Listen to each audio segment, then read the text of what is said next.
Governo atu estabelece regra com a execução orçamento geral Estado batina região Rua Ronolo Resinhat. Governo atu estabelece regra com a execução orçamento geral Estado tina região Rua Ronolo Resinhat.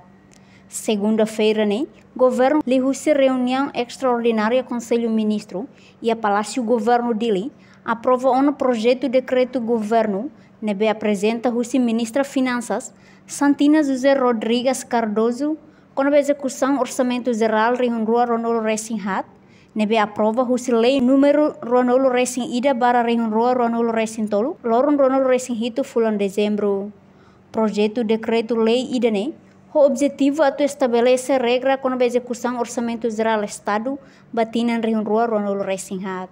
E tina região Rua Ronolo Resinhat se conclui descentralização função pagamento o serviço na entidade roto nebe a autonomia financeira alargada nebe assume o de halo linha pagamento rasi o execução pagamento remuneração sira nebe continua halo o direção geral tesouro mudança idane se permite a direção tesouro concentra e a atribuição questão tesorária na monitorização execução orçamento niang nebe no dar melhora qualitativa importante ida e a gestão finanças públicas diploma nemos se halo ajusto que ida procedimento e execução orçamental niang tu revisão lei número Rua para região Rua Ronolo Resin Rua lorun sanulu fulan fevereiro liliu com alteração orçamental.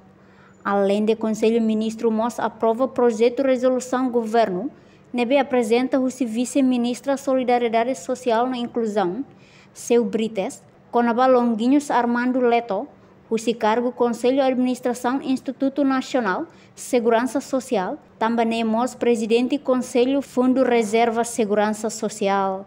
Reportagem Epifânia de Carvalho, Televisão Timor-Poste. Janela informação ba emahoto.